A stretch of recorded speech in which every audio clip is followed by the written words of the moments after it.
buenos días, buenas tardes. Estamos convocados a esta mesa redonda en el marco del ciclo de mesas redondas de la cátedra Jean Monnet sobre política migratoria común, valores de la Unión Europea y retos globales. Y contamos en esta mesa redonda con la profesora Joana Brisqueta Uriarte, que es profesora titular de Derecho Internacional Público de la Universidad de Deusto, y la que tenemos el gusto, ¿no?, de poder recibir aquí en Alicante. Pues hacía tiempo que queríamos contar con ella y esta vez pues ha sido posible cuadrar fechas. No siempre es fácil, pero esta vez por lo menos ha sido posible.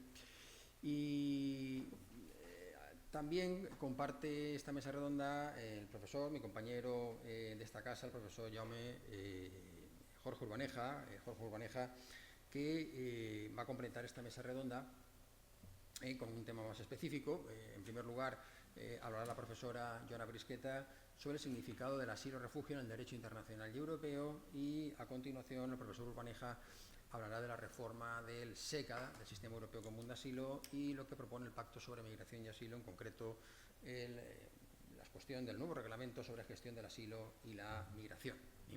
A continuación le doy la palabra a la profesora Joana Brisqueta, pues que tiene unos 25 o 30 minutos para exponer su ponencia, y luego hablará el profesor Jorge Urbaneja y pues habrá un breve turno de preguntas. Dándole las gracias a ambos por estar en esa mesa redonda, sin más le doy la palabra a la profesora Joana Brisqueta.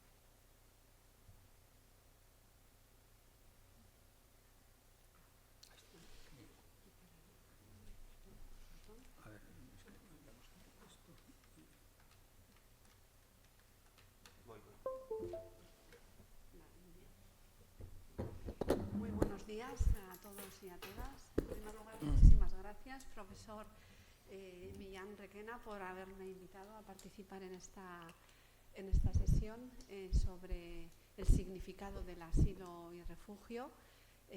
Yo siempre seguía, les decía antes, al profesor Jaume Ferrer, decano de la Facultad de Derecho, desde hace ya casi 20 años. Me parecía una referencia. Entonces, bueno, pues haber llegado a Alicante después de tantos años y que me hayan invitado a participar en esta Facultad de Derecho me llena de orgullo, de satisfacción. Estoy feliz aquí y además vengo de Bilbao, con lo cual ver el cielo azul así permanentemente es como un milagro, porque nuestro cielo siempre está encapotado, así que estoy feliz de estar aquí. Voy a presentar sobre todo una conferencia, una exposición sobre cómo trata el derecho internacional la situación del refugio y del asilo, desde el punto de vista del derecho internacional público, fundamentalmente, porque después, a continuación, ya el profesor Urbaneja se va a referir al ámbito del derecho de la Unión Europea. En concreto, para quienes hayan estudiado ya Derecho Internacional Público, primero hay que tener en cuenta que el marco general en el que nos insertamos es precisamente el Derecho Internacional Público, y este ámbito del derecho es un ámbito eminentemente interestatal. Lo que regula el derecho internacional público es las relaciones entre los Estados. El Estado está en el centro de la disciplina jurídica, en el centro del internacional público, y por tanto la coordinación de las competencias entre los Estados es la finalidad última del derecho internacional público. Por tanto, la pregunta es: ¿y por qué el individuo? ¿Por qué en este caso emerge esta figura del refugiado y del asilo cuando es un sujeto que no es un sujeto estatal, es un sujeto individual, una persona física? Bueno, pues emerge o entra a formar parte del derecho internacional público como consecuencia del ejercicio de las competencias que tiene el Estado. El Estado, de alguna manera, es un sujeto principal, sujeto protagonista del derecho internacional, pero sobre todo es sujeto porque ejerce competencias en el ámbito personal y en el ámbito territorial. ejerce competencias dentro de su territorio. En el territorio español, España ejerce sus competencias, el ámbito territorial. El Estado es un ente eminentemente territorial, digamos que el territorio es como el cuerpo del Estado, y además ejerce competencias desde el punto de vista de las competencias personales que también puede ejercer. Competencias personales que fundamentalmente se fundamentan en el hecho de la nacionalidad. España ejerce competencias respecto de los nacionales españoles, tanto se hallan en el territorio como cuando se hallan fuera. Y entonces la pregunta es, pero si el refugiado, el asilado, no tiene la nacionalidad española, en principio es un señor que viene de una persona que viene de fuera e intenta entrar en el territorio español porque considera que tiene un temor fundado a ser perseguido. Bueno, pues entra a ejercer competencias el Estado español, en este caso cualquier Estado, porque asume un compromiso por la vía de un tratado internacional. El tratado internacional en este caso es el Convenio sobre el Estatuto de los Refugiados de 1951. Asumen los Estados competencias, asumen obligaciones, asumen un compromiso, pacta sunt servanda, los compromisos están para cumplirse y por tanto de ahí que el Convenio sobre el Estatuto de los Refugiados sea el que atribuye competencias al Estado para poder intervenir, poder ejercer competencias. Esto ya en el plano del derecho internacional, somos internacionalistas y por tanto este es el marco general que hay que tener en cuenta. Por otro lado, además, ya desde el punto de vista de la dimensión social o sociológica del problema, la pregunta sería ¿por qué nos interesa como individuos, como personas, como parte de la sociedad, el refugio y el asilo, la migración forzosa en general? Nos interesa por varios motivos. El primero de ellos, los he destacado ahí, algunos de ellos es porque es un problema común y compartido entre la sociedad y el Estado. Es decir, los que estudiamos Derecho Internacional, estudiamos diferentes aspectos del Derecho Internacional, el Derecho Diplomático, el Derecho Consular, el Derecho del espacio el Derecho Marítimo, el Derecho incluso del Espacio Aéreo, el Derecho del Espacio Ultraterrestre.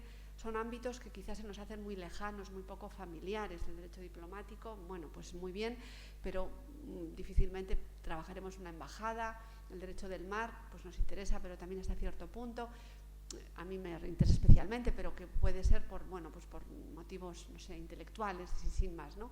Pero lo que sí que nos afecta directamente, tanto como sociedad como Estado, y esto nos une al Estado, es la migración, porque todos tenemos un migrante con el que hemos trabajado, hemos tratado, o un refugiado, tenemos esta preocupación, y por otro lado el Estado también le interesa, porque el problema migratorio es un problema esencial, fundamental para el Estado. Por otro lado, también interesa porque tanto la Unión Europea como los Estados están fracasando en su tratamiento. Hay una falla en la gestión de la política migratoria. Algo falla cuando se mueren enfrente de nuestras costas los migrantes en el mar, cuando los Estados se niegan a rescatarlos, cuando se niegan incluso a darles entrada en su propio territorio. Aquí hay algunos fallos que nos interesan, nos llaman la atención. ¿Por qué los mecanismos no funcionan? Y por otro lado nos interesa porque, bueno, nada que seamos un poco empáticos, vemos que son personas vulnerables. Hay una especial vulnerabilidad, sobre todo con los niños refugiados que se ahogan en el mar, que llegan a nuestras costas, a nuestras playas y están ahí. Y una fotografía de un niño ahogado llama la atención de cualquier persona que tenga un mínimo de sensibilidad. Por tanto, la vulnerabilidad de los refugiados nos afecta directamente. Por otro lado, nos afecta porque estamos en un momento histórico importante dentro de la Unión Europea. Se van a celebrar elecciones en mayo de 2024 y aquí tenemos unos partidos políticos a los que podríamos votar, unos u otros, cada uno con su discurso político en el ámbito migratorio. Por tanto, también lo que vayan a hacer las instituciones depende, de alguna manera, de nuestro voto, depende de nosotros. Y es un momento histórico porque también hay un pacto europeo que está en este momento encima de la mesa, una propuesta, un acuerdo político que podría configurar o reconfigurar todo el régimen jurídico del sistema europeo común de asilo. También interesa porque la sociedad europea, como sociedad, nosotros vemos que hacemos que frustren los valores del Estado de Derecho, los valores de los derechos humanos que hemos incorporado en nuestro derecho. Nos frustramos nosotros de alguna manera como sociedad y los vemos frustrados porque la sociedad en general y nuestras instituciones y nuestros estados los frustran también. Principios de solidaridad, de humanidad. Y por otro lado, ya más acercándonos ahora ya al ámbito jurídico, fue la Declaración Universal de Derechos Humanos en 1945 1948, cuando ya en el artículo 14 dice que en caso de persecución, este es uno de los elementos clave, la persecución, toda persona tiene derecho a buscar asilo y a disfrutar de él en cualquier país. Por tanto, hay varias razones por las que podría suscitar interés el objeto de esta intervención.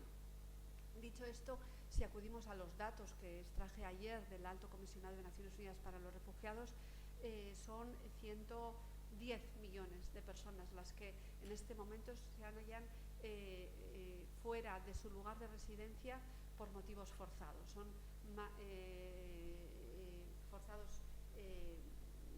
desplazados forzados, migrantes, refugiados, diferentes tipos de desplazamientos forzados, ¿no?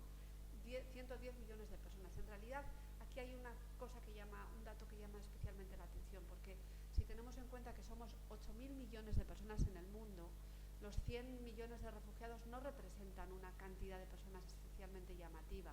Serían un 1% de la población mundial, un 1%.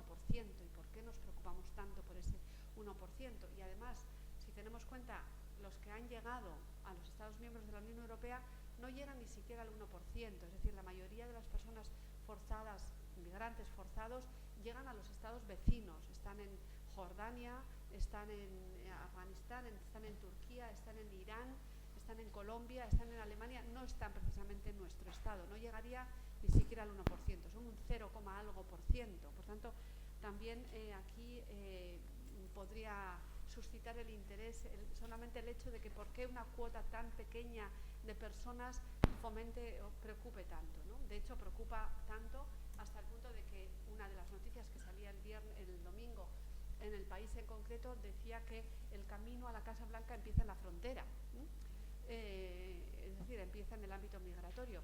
O es un debate importante que tienen los dos candidatos a la presidencia en este momento de Estados Unidos, además de otros. Por tanto, aquí hay algo que está en juego, que está por debajo de todo el debate, que puede ser la integración, cómo les integramos o cómo les excluimos, o la exclusión, o incluso yo diría el racismo. Aquí hay un componente racista importante que podría incluirse en cualquier estudio sobre el ámbito migratorio, o incluso la distribución de los recursos. No nos interesa que lleguen porque nos van a quitar recursos, y el efecto llamada, precisamente esta idea de establecer vías legales de acceso, viene precisamente de esta idea de que vamos a tener que distribuir nuestros recursos, un privilegio, y a nadie le gusta distribuir o repartir un privilegio, ¿no? Parece que es algo natural en la persona, en el ser humano. Por otro lado, tenemos en concreto, ya acercándonos a nuestro territorio, un problema especialmente grave porque somos frontera con África y somos frontera con Europa también. Somos frontera con África tanto desde el sur, desde Marruecos, Ceuta y Melilla, y por otro lado por las Islas Canarias. Decía también en el mismo periódico el domingo una noticia o un titular: El Hierro, la Isla del Hierro en Canarias, se resigna a ser la puerta de atrás de Europa, pero de hecho lo es una puerta de entrada a Europa, el ámbito canario, o el ámbito geográfico canario. A ello, por tanto, esto puesto de manifiesto en diferentes cifras, dice también el ACNUR de nuevo que hay 35 millones de personas refugiadas, 62, esto es muy llamativo, 62 personas que lo llaman internally displaced people, es decir, internamente desplazadas, lo que quiere decir que están dentro de su territorio, pero se han tenido que mover de su residencia habitual, pero no han cruzado la frontera. Aún así, a pesar de que no tengan ese componente internacional, porque no ha habido un desplazamiento, un cruce de frontera, el ACNUR, el Alto Comisionado de Naciones Unidas, considera que también son perseguidos, que podrían ser víctimas de persecución y que por tanto entran dentro de su mandato.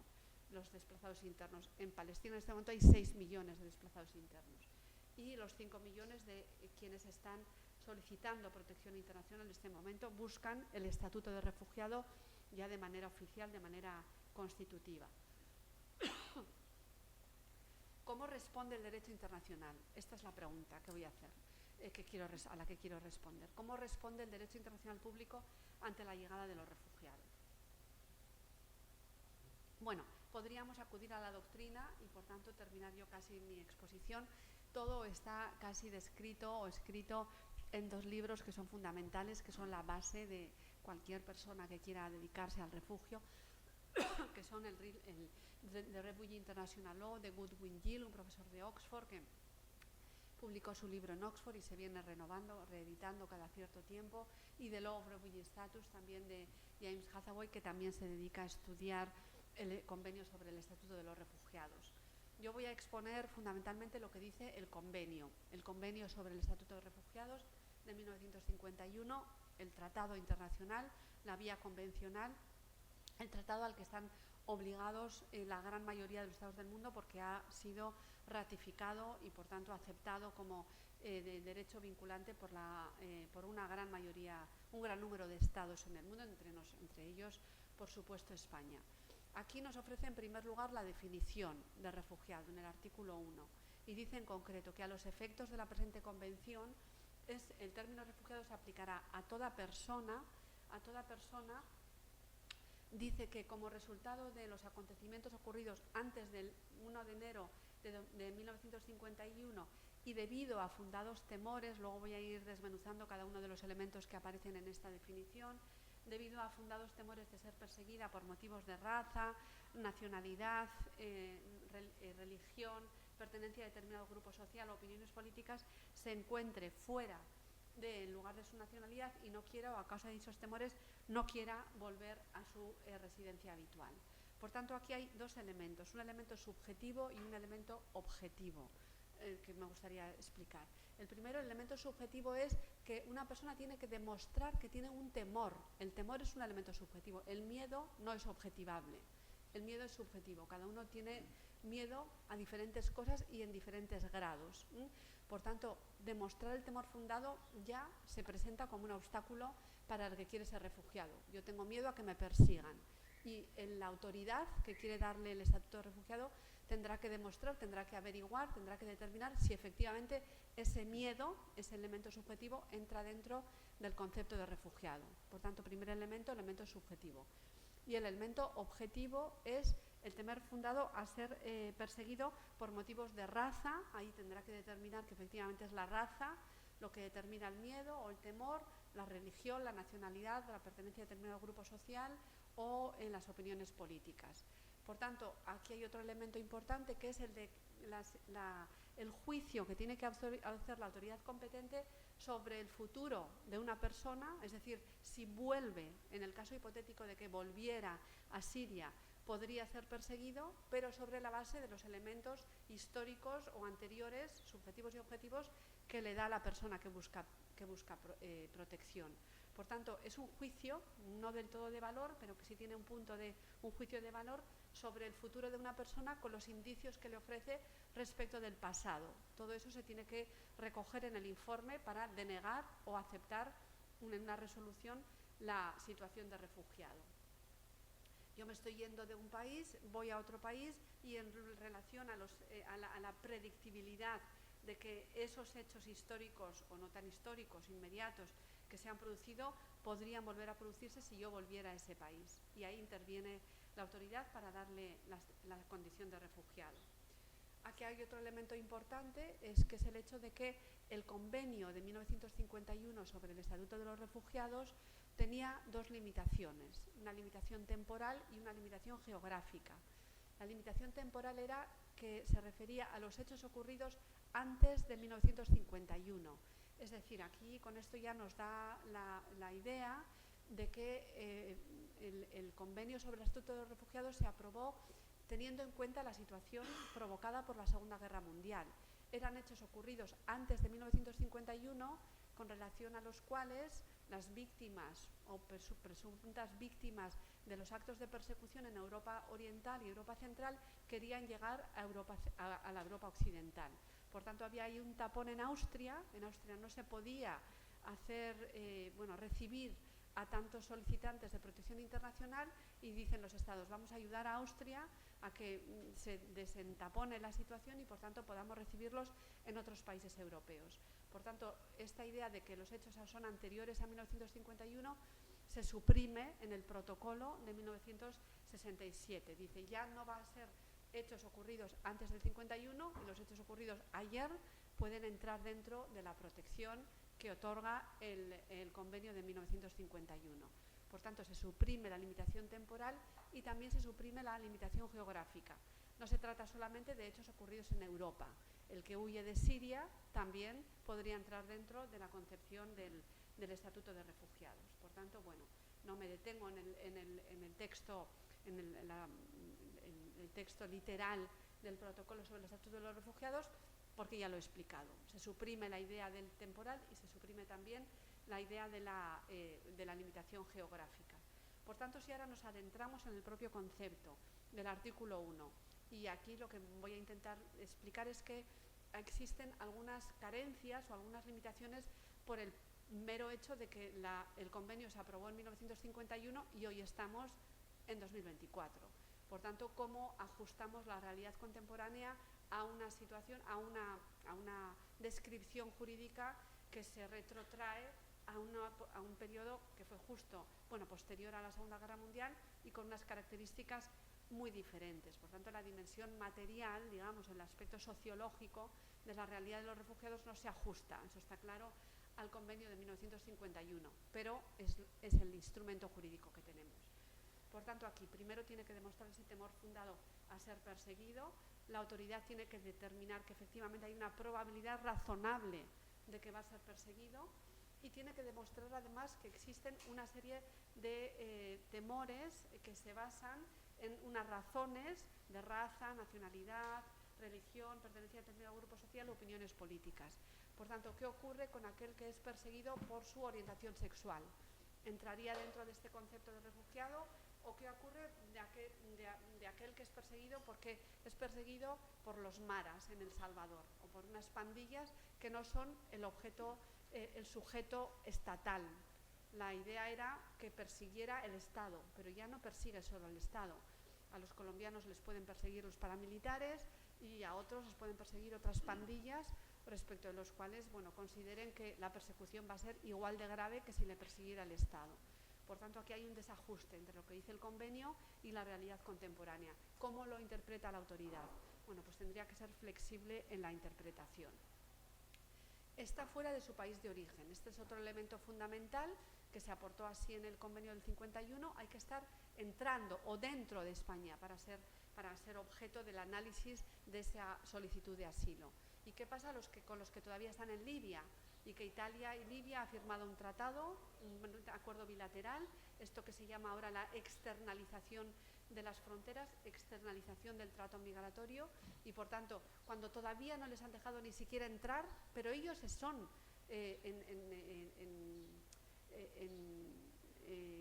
su intención es ser refugiados, les gustaría entrar. Están en Libia, pero su idea es volver, es venir, ¿no? Lo que pasa es que hay un tratado internacional, bilateral, que les impide salir de su estado. Por tanto, no están fuera de su estado todavía. Recientemente, la semana pasada, se firmó un tratado entre Albania e Italia. Precisamente también están en Albania, pero su idea es venir a Italia. Por tanto, son un estatuto. El estatuto sería un estatuto de refugiado en espera de poder salir siempre que se cumpliera el convenio. Por tanto, esta tendencia a la externalización también provoca una duda sobre hasta qué punto podrían ser considerados refugiados en estado de espera, les podríamos llamar, ¿no?, en la aplicación de los tratados bilaterales. Otra de las carencias del convenio sobre el Estatuto de los Refugiados es el hecho de que la persecución proceda de un conflicto armado. El que viene de Gaza, por ejemplo, puede ser por un motivo de persecución política, pero viene por el propio hecho de que hay un conflicto armado en este momento en su país y quiere entrar en Europa. O los que vienen de Ucrania. La idea, la raíz de la decisión de salir es el conflicto armado en sí.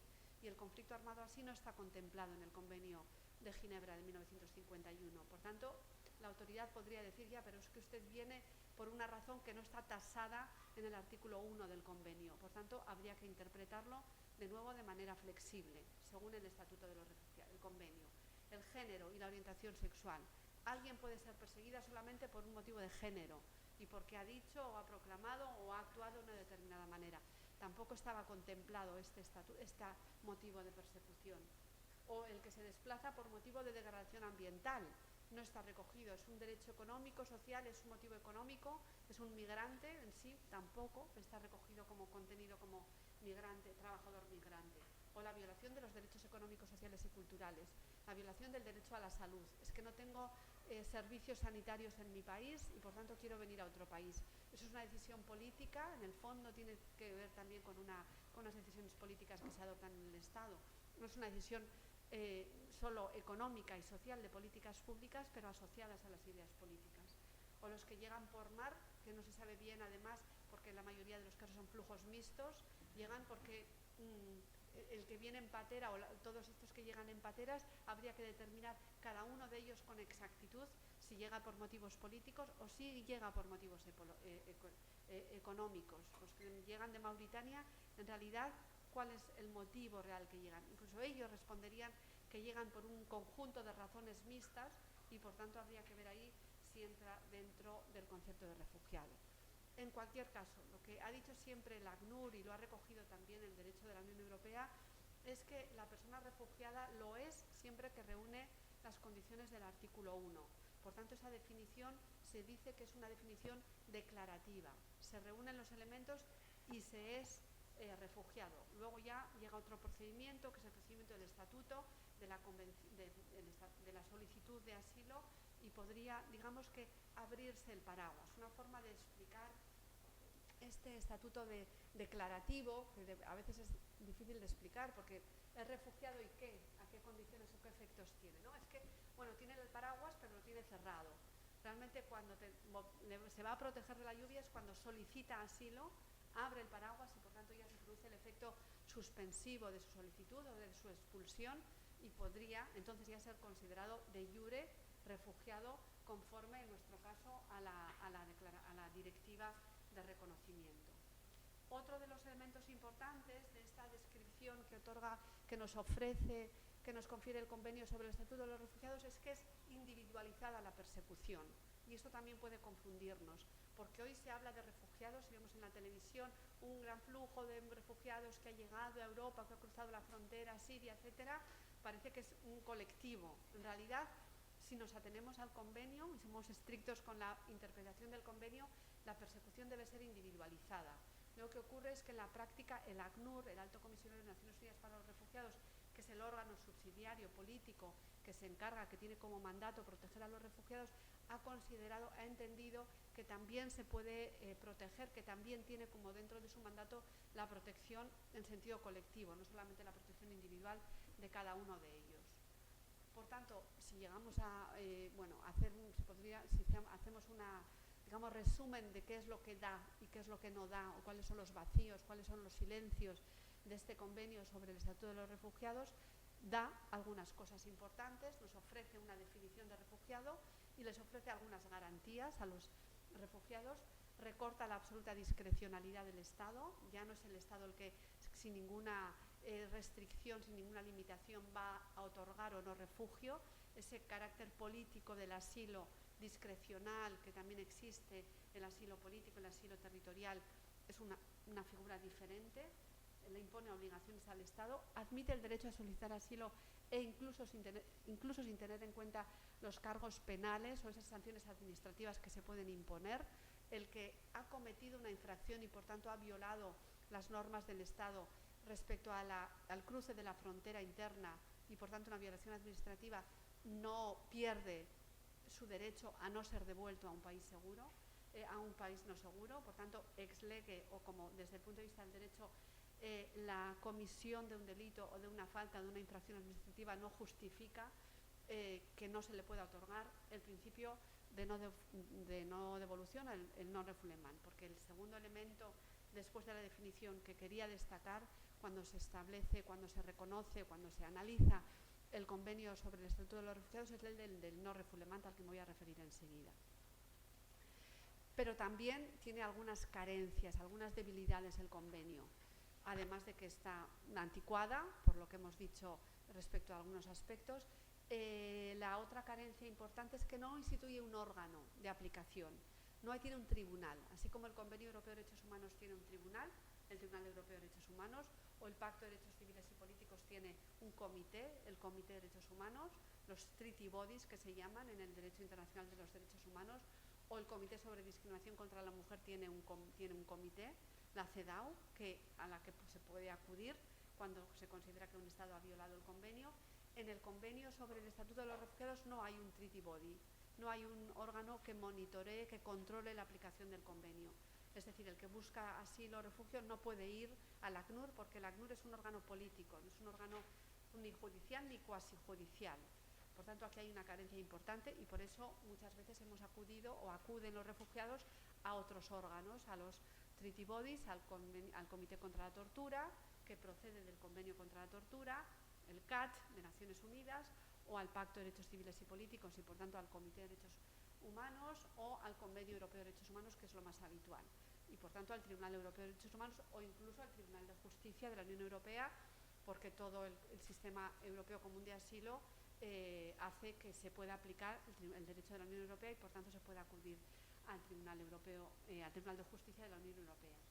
Y no detalla, como decía antes, categorías intermedias, esas categorías de persecución que no estaban contempladas, pues porque en aquel momento histórico no se consideró que la orientación sexual fuera a ser un motivo de persecución. El corazón del convenio sobre el Estatuto de los Refugiados es el non-refoulement, la no devolución.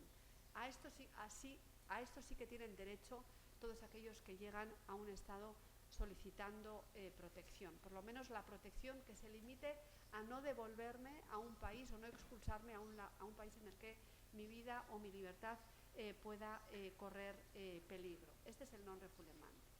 Bueno, había recogido algunos datos para esta exposición relativos a las resoluciones de solicitantes de asilo en España. Es un informe que está publicado por la Comisión Española de Ayuda al Refugiado, ya más en concreto respecto a España, que no admite al 60% de las solicitudes, es decir, las resoluciones negativas son, veis ahí, casi el 60% del total de las 86 solicitudes que se han presentado, por ejemplo, en 2022. Y luego ya, respecto de las solicitudes aceptadas, ya nos adentramos en otro mundo, en otra dimensión, que es la dimensión europea, a la que voy a hacer alusión ahora. Porque el convenio sobre el Estatuto de los Refugiados establece esa situación de refugiado, ese estatus jurídico de refugiado, pero la Unión Europea lo ha ido, ya me voy a ir adentrando a lo que va a explicar ahora el profesor Urbaneja. La Unión Europea ha reconocido unas categorías dentro de la protección internacional, que son el refugiado en sí mismo, protección subsidiaria, para esas categorías que no están recogidas en el convenio, es decir, para quien huye porque puede ser sometido a tortura, para quien huye porque está huyendo de un conflicto armado. Hay una categoría diferente al de refugiado en sí mismo, que es la protección subsidiaria, y otra categoría también inventada, formulada, creada por la Unión Europea, que es la protección temporal, que se activó para el caso de Ucrania. Pero me voy a detener un momento en el non-refoulement, porque tiene mucha, digamos, riqueza este principio, en el sentido de que en un primer momento el principio de no devolución se aplicó y se unió, quedó insertada dentro la figura de la no devolución dentro del Estatuto de los Refugiados y por tanto para todos aquellos que huyen por motivos de persecución, pero lo que ha ocurrido posteriormente con el desarrollo de los tratados internacionales de derechos humanos es que en otros tratados que no se refieren al refugio, que no se refieren a la persecución por motivos políticos, también se recoge el principio de no devolución. Es decir, el non-refoulement ha quedado insertado en otros tratados internacionales que sí tienen sus órganos de control, como son el CAT, que es el Convenio contra la Tortura, Convention Against Torture, del Sistema de Naciones Unidas, o implícitamente el Pacto Internacional de Derechos Civiles y Políticos. Por tanto, el artículo 3 y el artículo 7, artículo 3 del Convenio contra la Tortura y el artículo 7 del Pacto Internacional de Derechos Civiles y Políticos permiten que el que está huyendo y llega a un Estado miembro, a un Estado parte, por ejemplo, del Convenio contra la Tortura, pueda acogerse, pueda ampararse por el principio de no devolución y, por tanto, no ser enviado a un lugar en el que vaya a ser sometido a tortura.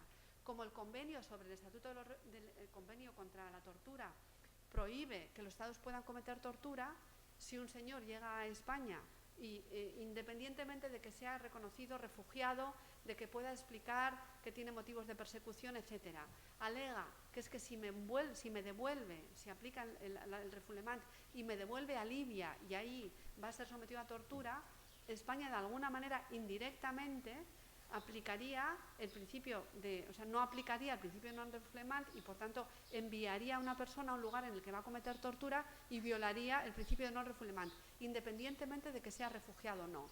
A esto es a lo que se han podido agarrar aquellos que buscan protección internacional, pero que no tienen ninguna base documental o prueba para demostrar que son refugiados. Por tanto, es un instrumento muy válido, el non-refoulement, para aquellos que tengan dificultades para demostrar el asilo, para demostrar esos motivos de persecución. En los tratados regionales también se recoge el principio de non-refoulement, de ahí su utilidad.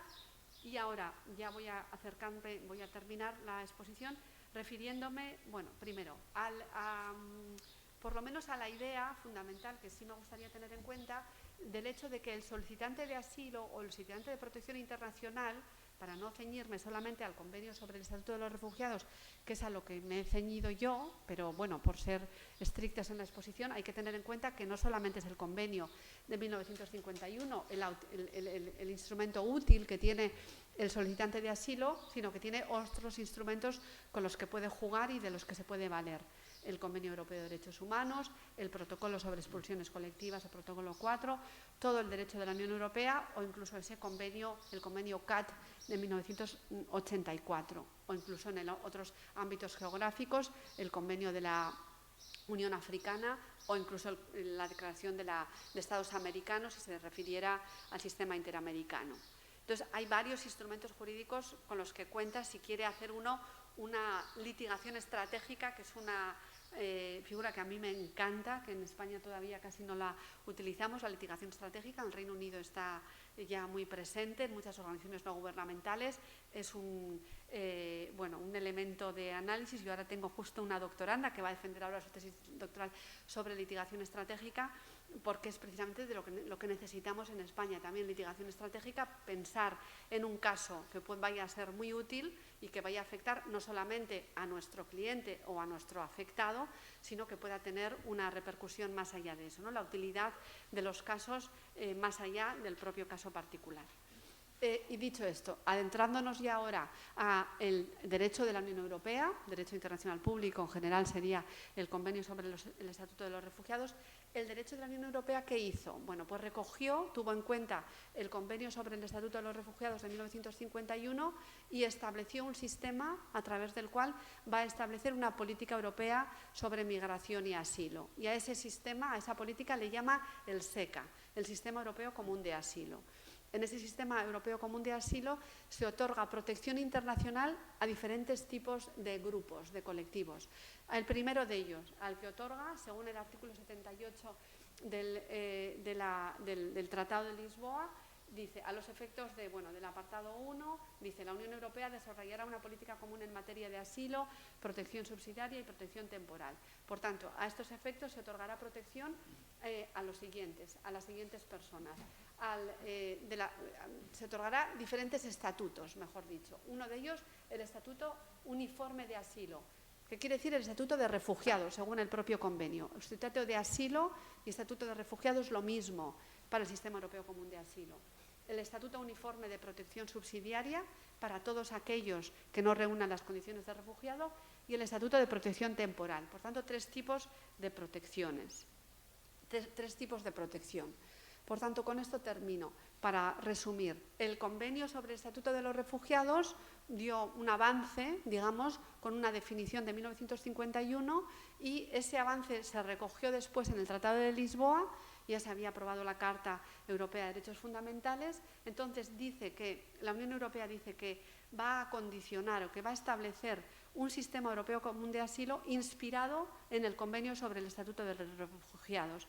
Recoge el concepto refugiado y lo adapta. Y entonces dice, utiliza la palabra asilo. No sé por qué utilizó, bueno, no sé por qué. Hay varias razones, pero mezcla, y esta es la confusión, el asilo territorial o el asilo político que se concede en las embajadas y que también se estudia en derecho internacional. El asilo territorial es una mera prerrogativa que tiene el Estado de conceder asilo. Por ejemplo, podía haber concedido asilo a Puigdemont, asilo territorial, no se concedió porque por motivos políticos se consideró que no se concedía y ya está, es un exiliado sin más, pero son figuras diferentes. Aquí estamos en el Sistema Europeo Común de Asilo inspirado en el Convenio sobre el Estatuto de los Refugiados. Y ese Sistema Europeo Común de Asilo otorga lo que se llama protección internacional, que es un concepto muy amplio, demasiado general, que también a veces puede inducir a confusión. Entonces, esa protección internacional tiene diferentes categorías, diferentes estatutos. El del refugiado en sí mismo, inspirado en el convenio del 51, el de la protección subsidiaria, que fue un avance, un paso importante que dio la Unión Europea, porque consideró, a través de una directiva, que el refugio, que el convenio del 51 no era suficiente y, por tanto, dice vamos a dar protección también a otras personas que no se encuentren dentro del convenio del 51, pero que deberían darse protección, que deberían gozar de protección, y ahí entran todos los que huyen por motivos de conflicto armado, porque podrían ser sometidos a torturas, etcétera. Otro grupo de personas, los que gozan de protección subsidiaria, y finalmente los que tienen que gozar de protección temporal. Hay un momento de flujo masivo de personas y, por tanto, otorgamos protección temporal a través de la activación de una directiva, que es la Directiva de Protección Temporal, que se activó hace 2 años precisamente con la llegada de los ucranianos, de la población ucraniana, que no se había aprobado nunca, que no se había activado nunca. Por tanto, 3 tipos de protección: refugio, protección subsidiaria y protección temporal, inspirados en el derecho internacional, en ese convenio de 1951. Y esta era la introducción o aproximación que yo quería hacer al sistema de refugio y de asilo a la luz del derecho internacional público y el derecho de la Unión Europea. Muchas gracias. Muy bien, muchas gracias, profesora.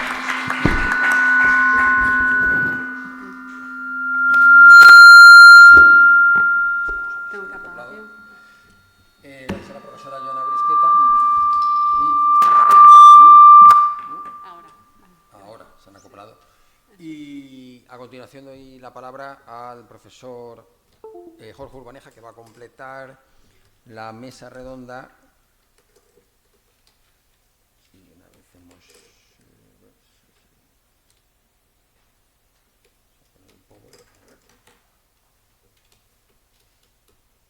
Ahora.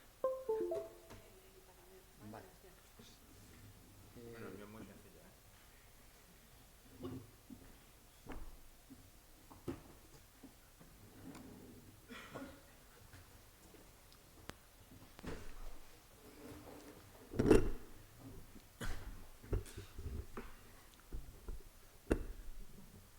Que nos acople. Le doy la palabra al profesor Jorge Urbaneja, que nos va a hablar en concreto de un aspecto del Pacto Europeo de Migración y Asilo, el nuevo reglamento sobre gestión del asilo y la inmigración, que está en fase de debate, de acuerdo político entre el Consejo y el Parlamento, y que es esperable, es previsible que se pueda adoptar al menos antes de que votemos en las elecciones al Parlamento Europeo. Tenemos esa esperanza y le doy la palabra al profesor Urbaneja. Bien, muchas gracias al profesor Requena. Lo primero de todo, pues agradecer muy sinceramente al profesor Millán Requena que me dé la oportunidad de ver algunas caras conocidas de nuevo para hablar de algunos temas que no da tiempo, a lo mejor en el desarrollo normal de las asignaturas ordinarias de clase, y bueno, siempre organizar este tipo de actividades y coincidir con colegas de otras universidades que saben mucho más de este tema que yo, pues realmente creo que es bastante formativo y creo que forma parte del buen hacer universitario que caracteriza al profesor Requena, con lo cual pues darle las gracias y la enhorabuena por por la organización de estas actividades. Pero como somos compañeros y, sin embargo, amigos, y dicen el refrán que la confianza da asco, bueno, pues él ha tenido la suerte o ha creído conveniente que yo podía hablarles a ustedes de la reforma del reglamento sobre gestión y asilo a las 2 menos 10 de la tarde de un día soleado en Alicante. Es decir, ahora mismo yo soy lo que se interpone entre ustedes y la comida, o entre ustedes y una cerveza a este sol, ¿vale? Con lo cual, a pesar de mi condición de profesor universitario, voy a tratar de ajustarme al tiempo que el profesor Millán Requena me ha dado, unos 20 minutos, y en el caso de que ustedes quieran hacer alguna pregunta, pues así dejamos un periodo de 5 o 10 minutos para el debate. Pero voy a hacer un esfuerzo de síntesis, ¿vale? Yo tenía, al hilo también de la intervención de la profesora Brisqueta, que ya me ha dejado el toro en suerte, ¿no? Como la lidia, como se decía antiguamente, presentarles mínimamente esto del Pacto de Migración y Asilo, aunque ya no hace falta, se ha hablado de él, aunque el Pacto de Migración y Asilo, presentarlo ahora no sé si tiene sí tiene sentido porque es cuando se están concretando, pero tenemos que tener en cuenta que el Pacto de Migración y Asilo no es una cosa realmente novedosa. El Pacto de Migración y Asilo está contenido en una comunicación de la Comisión Europea el 23 de septiembre de 2020. Ustedes conocen sobradamente que las legislaturas europeas van de 5 años en 5 años. Actualmente estamos en la legislatura europea del 2019 al 2024. Como ya se ha dicho aquí, si no recuerdo mal, el 9 de junio de 2024 vamos a tener elecciones al Parlamento Europeo, ¿vale? Con lo cual, la Comisión von der Leyen, la actual Comisión Europea, presentó ese nuevo pacto sobre inmigración y asilo. Evidentemente lo presentó porque era una de las líneas prioritarias de la Comisión Europea, pero lo presentó como una agenda de trabajo de cara al desarrollo de su mandato en ese periodo de 5 años, en esa legislatura de 5 años. Evidentemente, ese programa de trabajo o esa agenda que supone el nuevo pacto migratorio, no se piensen que el pacto migratorio, lo digo por si alguno tiene alguna duda cuando vea el nombre, no se piensen que es un tratado internacional, ni ningún acuerdo, ni nada de esto. Al final, el nuevo pacto de la migración y asilo no es más que una agenda de trabajo prospectiva de la Comisión Europea para un periodo de 5 años, ¿vale? Con un conjunto de reformas que la Comisión Europea pretendía impulsar y que luego tiene que contar con el consentimiento de los Estados miembros y con el consentimiento del Parlamento Europeo. Todos ustedes conocen el procedimiento legislativo en la Unión Europea, ahora me referiré un poco a ello. La Comisión hizo su trabajo, presentó las iniciativas legislativas y, como casi siempre en la Unión Europea hay veces que hace cosas, pero lo que lo hace siempre es tarde, o por lo menos desesperadamente lento, ¿no? Entonces, estamos en el periodo final de... Bueno, lo que les pasa a ustedes con los exámenes, vamos, tampoco nos vamos a llevar la mano, o con las entregas de prácticas, ¿no? Plazo de entrega hasta las 12 del día 10 de marzo, ¿no? Pues a las 23:50, tutoría virtual. Oye, que se me ha quedado enganchado, tal. Bueno, pues la Unión Europea se ha quedado enganchada, no solamente en las cuestiones de migratorio, pero digamos que hay muchos procedimientos legislativos que se han cerrado en esta última fase para que luego tengan que ser aprobados por el Parlamento Europeo, porque el Parlamento Europeo en el mes de mayo, si no recuerdo mal, celebrará a principios del mes de mayo, celebrará sus últimas sesiones plenarias y a partir de ahí los procedimientos legislativos que no se hayan concluido decaen, tienen que volver a iniciarse, ¿vale? Es posible, no pasa nada, la Comisión vuelve a presentar su propuesta, pero los procedimientos tienen que volver a iniciarse. Por eso la presidencia española del Consejo, que fue en parte la que impulsó los acuerdos sobre el nuevo pacto migratorio, fue tan fructífera, porque era la presidencia en el momento ideal, es decir, justamente en los 6 meses anteriores a los que se fuera a acabar la legislatura del Parlamento Europeo. Ahora estamos en un momento de la presidencia belga y, a pesar de que todavía quedan algunos flecos, pero bueno, los problemas de los belgas tienen una presidencia dormi, que dicen algunos, ¿no? Es decir, que se podían echar a dormir, que prácticamente no tendrían ningún efecto. La presidencia española sí que tuvo más incidencia, porque al tener la presidencia del Consejo, la principal o uno de los elementos esenciales de la presidencia del Consejo es que trata o que realiza la labor de impulso para llevar los acuerdos entre los Estados miembros, ¿no? Bien, vuelvo al pacto migratorio. Este nuevo pacto migratorio lo presenta la Comisión Europea, evidentemente, como una reacción a la crisis migratoria de 2015-2016, que aquí ya se ha hablado. Yo no sé si con este sistema de presentación que tiene este ordenador funcionan los hipervínculos, no, pero bueno, como el profesor Millán Requena les va a poner a disposición el PowerPoint, yo les tengo puesto aquí esta frase. Ustedes tienen que pensar que cada acción en materia de política migratoria tiene implicaciones para los demás. Yo, cuando me toca, el profesor Millán Requena tiene a bien llamarme para hablar de estos asuntos, yo siempre digo que los flujos migratorios son como la energía, no se destruyen, sino que se transforman, ¿no? Pues en el caso de los flujos migratorios pasa exactamente lo mismo. Si quieren, por seguir utilizando el refranero castellano, no se puede poner puertas al campo. Yo en ese gráfico o en esa tendencia migratoria que yo tenía puesta en ese hipervínculo, les prometo que estaba ahí, verán como durante los últimos años ha aumentado la ruta sur de Europa. En la fecha más reciente ha aumentado la ruta sur de Europa, que es, entre otras cosas, la ruta migratoria sur, que es la que más nos afecta a nosotros, o sobre todo lo que nos está afectando a la isla de Hierro, ¿vale? Todas estas limitaciones lo que han puesto de manifiesto es que se necesita un marco europeo y, desde luego, que no debería, mejor dicho, haber ningún Estado que asumiera una carga excesiva. Evidentemente aquí, como bien ha dicho la profesora Brisqueta, los Estados que tienen una posición de partida más desventajosa por una cuestión geográfica son lo que algunos han llamado las puertas de entrada de Europa, los Estados frontera sur.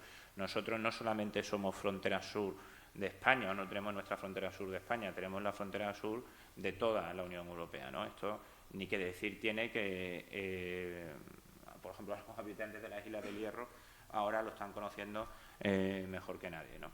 Esto que llevó, esta situación de crisis del 2015-2016 llevó a la Comisión Europea a un proceso de reflexión. Es cierto que en este proceso de reflexión la Unión Europea trató de contar con la opinión de organizaciones de la sociedad civil y con expertos de la academia, organizaciones no gubernamentales, y elaboró ese pacto de migración-asilo que yo les he comentado a modo de plan de trabajo para esa legislatura, ¿no? Y desde el punto de vista jurídico, desde el punto de vista legislativo, mejor dicho, ese pacto migratorio contenía 5 reglamentos que trataban de afectar a lo que podemos llamar todas las fases, ¿no?, de la gestión del asilo y de la inmigración. Primero, el control de las llegadas irregulares, una cuestión que es la toma de datos biométricos. A los solicitantes de protección internacional se les toman los datos biométricos para poder tener un registro de ellos, por ejemplo, para evitar las segundas solicitudes.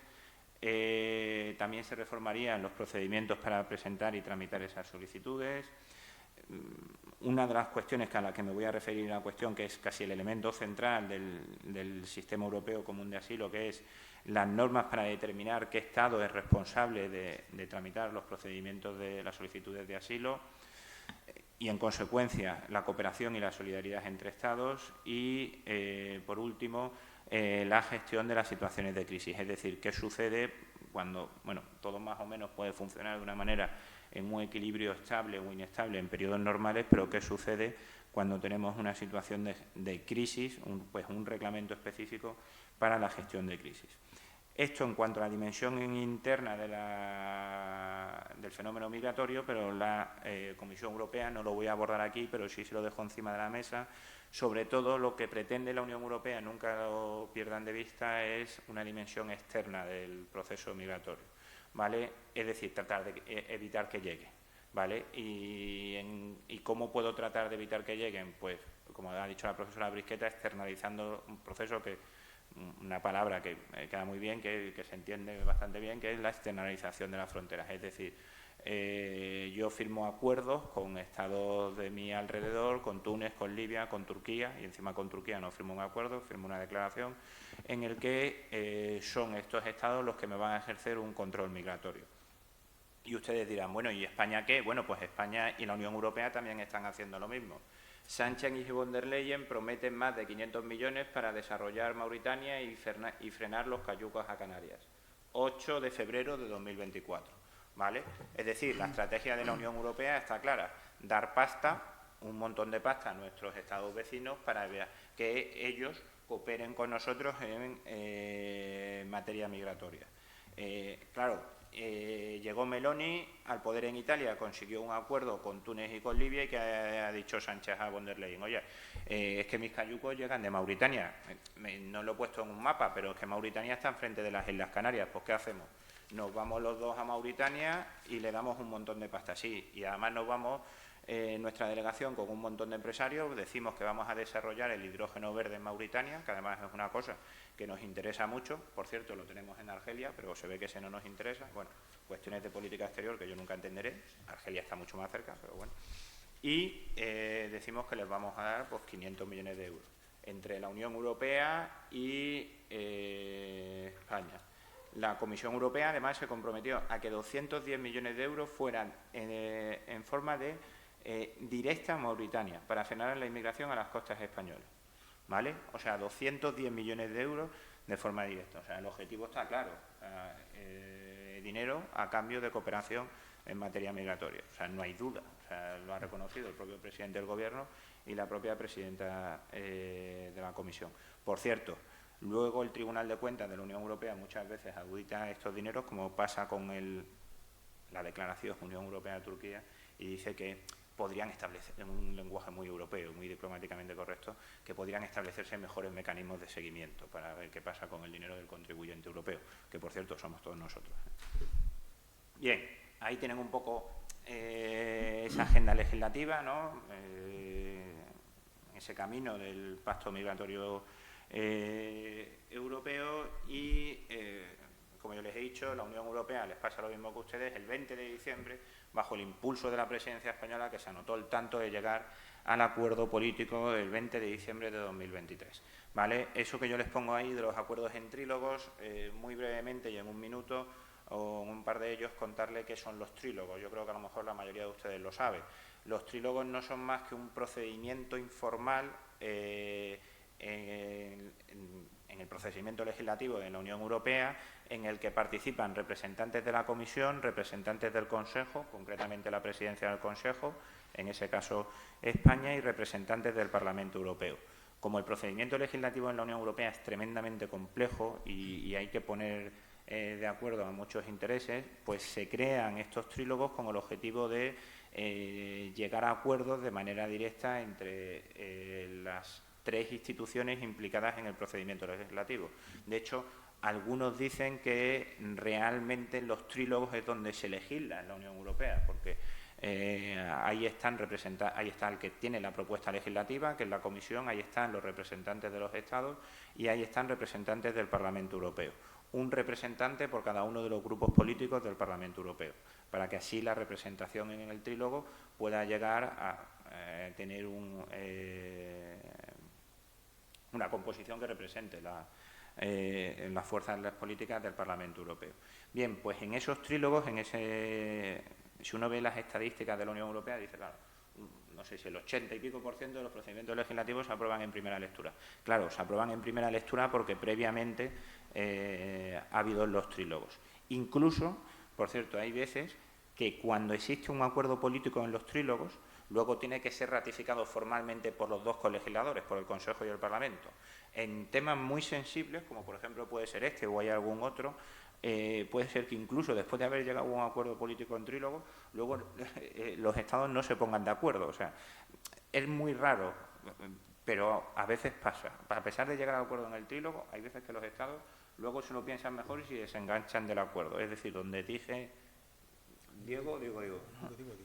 Exacto. Bueno, pues, ¿cuál fue ese acuerdo político de los trílogos? Bien, primero, el reglamento de control, que consiste en reforzar o crear normas uniformes relativas a la identificación de nacionales de terceros países a su llegada. Con esto se considera que se puede aumentar la seguridad del espacio Schengen. También se llega a un acuerdo para modificar el reglamento Eurodac, que es ese que yo les decía de los datos biométricos, fundamentalmente las huellas dactilares de los solicitantes de protección internacional, con el objetivo de recopilar datos más precisos. como está en azul, y cuando tengan la presentación ahí tienen un hipervínculo para que conozcan un poco cómo funciona Eurodac. Se reforma el reglamento sobre el procedimiento de asilo. En principio, el objetivo era hacer que los procedimientos de asilo fueran más rápidos y también los procedimientos de retorno, ¿vale? Y los dos elementos para mí más centrales del nuevo pacto, que son el reglamento sobre la gestión del asilo y la migración, que es lo que vamos a analizar ahora, donde yo les interrogo ahí o me interrogo a mí mismo sobre si realmente es un nuevo mecanismo de solidaridad. Les hago spoiler, ya les digo que para mí no. Y un reglamento de crisis y de fuerza mayor, que es aquel que se crea un mecanismo para tratar de responder en las situaciones de emergencia, ¿vale? ¿Qué ha pasado con esto? Bueno, pues el 8 de febrero de 2024, es decir, el mismo día que el presidente Sánchez y la presidenta, curiosidades de la vida, el mismo día que el presidente Sánchez y la presidenta von der Leyen estaban en Mauritania, pues ese mismo el COREPER, el Comité de Representantes Permanentes, que sabe que es el órgano adscrito al Consejo, ratificaba ese acuerdo provisional sobre esas 5 normas que ya se habían llegado en los trílogos el 20 de diciembre de 2023. ¿Vale? Dio su visto bueno a los actos legislativos y ha mandado los procedimientos legislativos al Parlamento Europeo y, en principio, el Parlamento Europeo debería pronunciarse en abril de 2024 en las sesiones. Ya está agendado en el orden del día del Parlamento Europeo. Debería pronunciarse en abril de 2024 sobre la reforma de estos procedimientos legislativos. Yo me voy a referir en concreto a uno de ellos, que es la reforma del Sistema Europeo Común de Asilo. Brevemente, a lo mejor lo conocen, el Sistema Europeo Común de Asilo lo que trata es de incorporar al derecho de la Unión Europea las normas internacionales que les han explicado sobre la protección internacional. Fundamentalmente, y por resumírselo, el objetivo del Sistema Europeo Común y de Asilo es determinar qué Estado es el responsable de tramitar los procedimientos de asilo. Y este es para mí, el gran caballo de batalla del Sistema Europeo Común y de Asilo, que es lo que popularmente se llama como el sistema Dublín, ¿vale? Lo que pretende el Sistema Europeo Común de Asilo es que haya un solo Estado responsable de la tramitación de la solicitud de asilo, ¿vale? ¿Y qué Estado va a ser? Pues el primer país de entrada de esa persona, ¿vale? Conclusión, ¿quién tiene de hecho y de derecho la responsabilidad principal de tramitar los procedimientos de protección internacional de asilo de los solicitantes? Los países de entrada, ¿vale? Y, por cierto, la otra cara de la moneda, tengan en cuenta que mientras un solicitante solicita su protección internacional, tiene derecho a permanecer en ese estado mientras se resuelve el procedimiento, ¿vale? Bien, esto ha sido lo que ha fallado, lo que falló en la crisis migratoria de 2015-2016, ¿vale?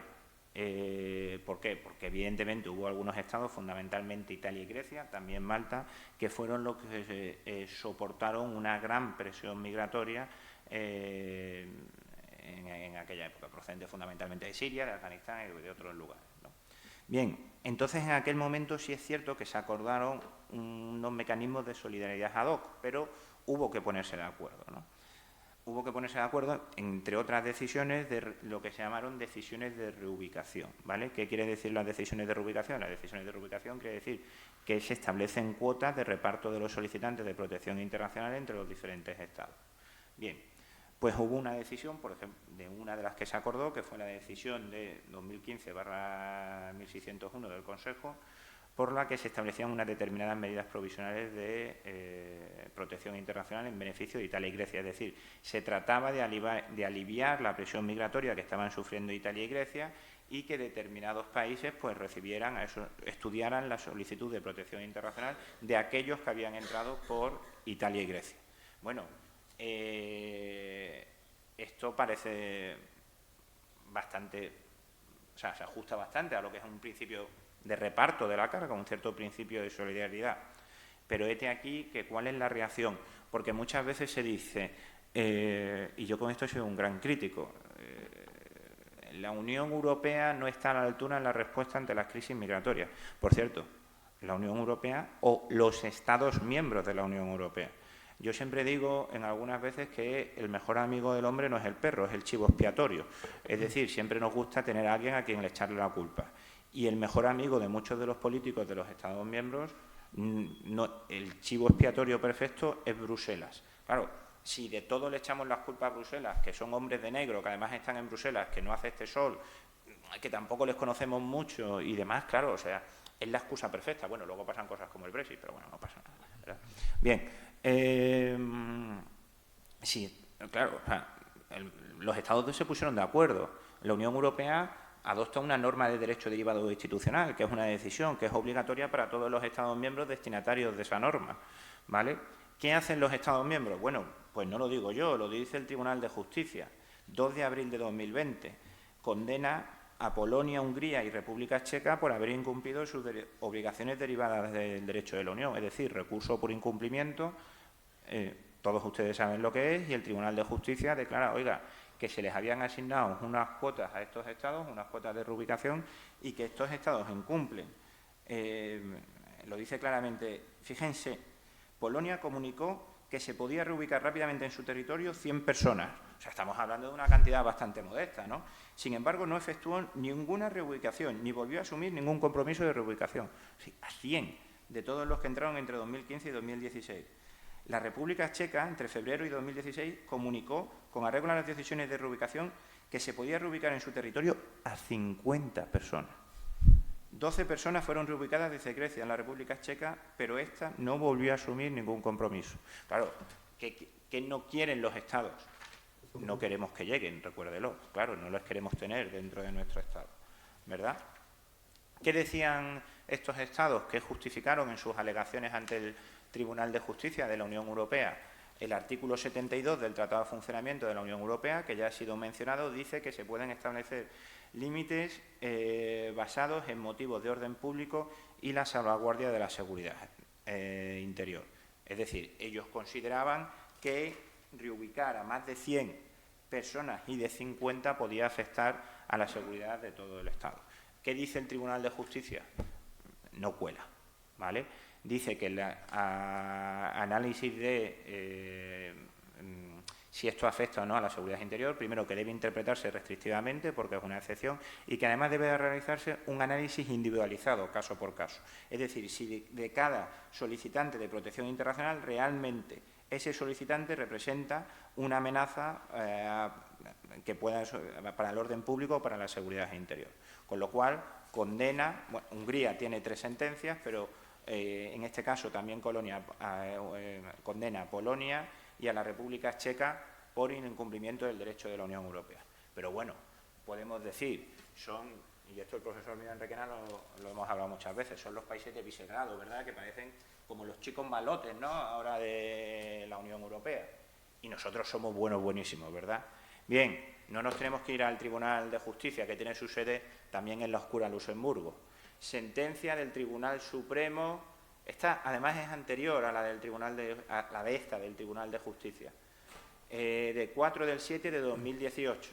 Nuestro Tribunal Supremo, no esos jueces del Tribunal de Justicia de la Unión Europea que, bueno, tampoco conocemos a los del Tribunal Supremo, pero bueno, quitando a Marchena, pero bueno. Pero bueno, estos están aquí, están en Madrid, ¿vale? Bien, pues ustedes saben que el procedimiento de solicitud de refugio, desde el punto de vista del derecho interno, ¿qué es? Es un procedimiento administrativo. No deja de ser un procedimiento administrativo. Y es un procedimiento administrativo que resuelve un órgano, que es una comisión interministerial de asilo y refugio, que está adscrita al Ministerio del Interior y en el que participan representantes de los departamentos con competencia en política exterior e interior, justicia, inmigración, acogida de solicitantes e igualdad. Claro, esto digamos que funcionaba bien hasta antes de 2015 y 2016. Claro, vino la crisis de 2015 y esta misma decisión por la que se le asigna a cada país un reparto, el reparto de cuotas entre los diferentes estados. Bueno, pues a España nos tocaron algunos también, ¿verdad? Bien, ¿qué pasó? Que había gente que solicitaba protección internacional y ¿cuál es la figura más top del derecho administrativo que a mí más me gusta? El silencio administrativo. Bien, pues nosotros contestábamos por silencio administrativo y llegó una ONG y le dijo al Tribunal Supremo, oiga, es que nosotros tenemos, además de solicitar una resolución expresa, es que además tenemos una decisión de reubicación en el que se nos asignan, me parece que ascendía en torno a 12.000 aproximadamente, la cuota que nos correspondía a España para reubicar. Y dice, y es que no estamos reubicando, dice, es más, es que no estamos contestando. Silencio administrativo desestimatorio, por supuesto, por si alguno lo dudaba. ¿Qué dice la abogacía del Estado, que representaba el Estado en este procedimiento? Dice, oiga, es que tenemos muchas solicitudes, tenemos muchos problemas burocráticos, ¿no? La abogacía del Estado, del nuestro, ante nuestro Tribunal Supremo. Y bien, ¿y qué les dice el Tribunal Supremo? Dice, la asistencia, literalmente, la existencia de graves dificultades administrativas para el cumplimiento de tales obligaciones, que en el fondo parece plantear el señor abogado del Estado, al detallar pormenorizadamente el procedimiento llevado a cabo por las autoridades españolas, no puede constituir causa de exención de las mismas, dado que la citada decisión recoge posibles medidas flexibilizadoras. Es decir, oiga, además de que la decisión te da 2 años, era una decisión provisional que daba 2 años para ejecutarla, dice, oiga, dice es que además la decisión se está incumpliendo sistemáticamente, ¿no? Bueno, pues esto es lo que dice nuestro Tribunal Supremo y condenó al Estado por incumplimiento del derecho de la Unión Europea. Por cierto, y por decirlo todo, al hilo de lo que decía o antes hablando con la profesora Cano, Linares, nosotros también tenemos nuestros problemas de reubicación, ¿vale?, en España, y con esto empiezo a terminar.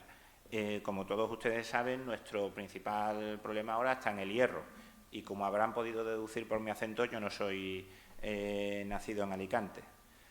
Malestar en Malpartida de Cáceres por la llegada de 140 inmigrantes procedentes de Canarias.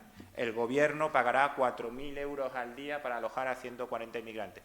Un pueblo que esencialmente agrícola, donde viven 4.000 personas, tiene problemas porque lleguen 140. A ver, es cierto que tienen que llegar tal, pero claro, o sea, donde seguro que no hay lugares para atenderles en la isla del Hierro. O si no, venga, vamos a otro caso. No, ya no podía imprimir más por una cuestión ecológica. Las salas de Barajas. Claro, es que al final estamos hablando de personas y estas personas tienen que estar en unas condiciones mínimamente dignas, ¿vale? Bien, pues entonces, ¿qué ha tratado de hacer la Unión Europea? Bueno, pues vamos a reformar esto del SECA y de que sea el primer país de entrada el que tenga la obligación, ¿no? Bien, pues aquí es donde yo me cuestiono si realmente existe ese mecanismo de solidaridad, ¿vale? ¿Por qué? Porque a los Estados se les da 3 opciones.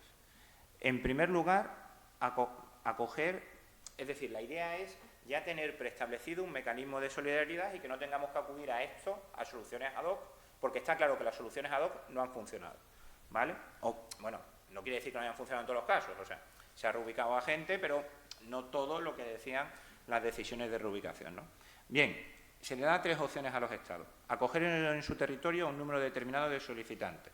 Más o menos se dice que unos 30.000, ¿vale? Opción 2, y aquí es donde viene mi respuesta, que esto realmente no es un mecanismo de solidaridad. Realizar un pago de 20.000 euros por cada inmigrante que se nieguen a reubicar. Oiga, ustedes pónganse en que son el delegado del Gobierno en Madrid, ¿vale? ¿Qué prefieren? ¿Lidiar con la sala del aeropuerto de Barajas o pagar 20.000 euros y me desentiendo del problema?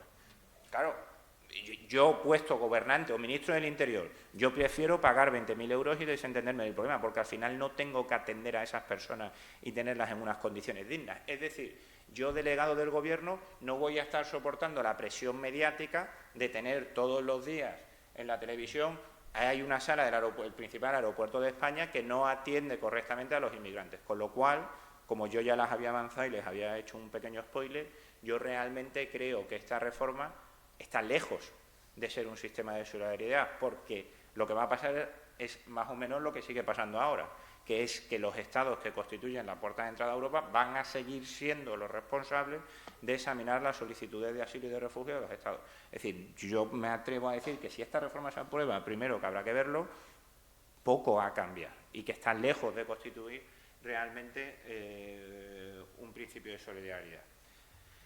Todo esto han sido negociaciones muy complejas. Aquí también se ve cómo los estados han mantenido posturas completamente diferentes frente a esta posible reforma. Tan es así que Polonia y Hungría se han negado sistemáticamente a la aprobación del nuevo reglamento.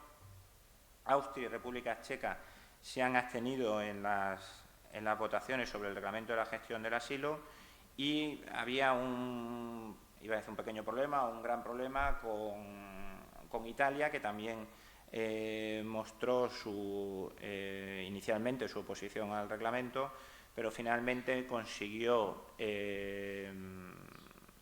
el apoyo favorable a Italia a cambio de aprobar el otro reglamento de crisis y fuerza mayor, que se lo iba a explicar un poco, pero como ya me he pasado el tiempo y el profesor Millán Requena está diciendo que ya, pues ya. Hasta luego. Muy bien, muchas gracias. Muchas gracias al profesor Jorge Urbaneja. La verdad es que se nos ha venido el tiempo encima, y simplemente agradecer a los dos ponentes. Como veis, bueno, estamos en un año electoral ya para cerrar, y este tipo de cuestión, la cuestión migratoria tan divisiva, ¿no? Está en campaña electoral tanto en el Parlamento Europeo como a nivel global, ¿no? Ayer en Estados Unidos, pues el Tribunal Supremo declaró al señor Trump hábil, ¿no?, para presentarse a las elecciones como candidato en el caucus de Colorado y en todos los estados, y lo primero que dijo, aparte de estar ufano y decir que el Tribunal Supremo había operado de forma rapidísima, es decir que, bueno, que vienen muchísimos migrantes y que la mayoría de ellos son criminales, muchos, y terroristas, ¿no? Es decir, es una cuestión que está es absolutamente divisiva, objeto de enfoques populistas, tanto en Europa como fuera de Europa, y bueno, la mesa redonda de hoy pues va destinada a esto, ¿no?, a analizar desde un punto de vista jurídico-político, pues un tema tan complejo, y bueno, pues esa es la finalidad. Como se nos echa el tiempo encima, pues agradeceros la presencia y damos por concluida esta mesa redonda. Gracias a todos y firmar todos la asistencia. Muchas gracias.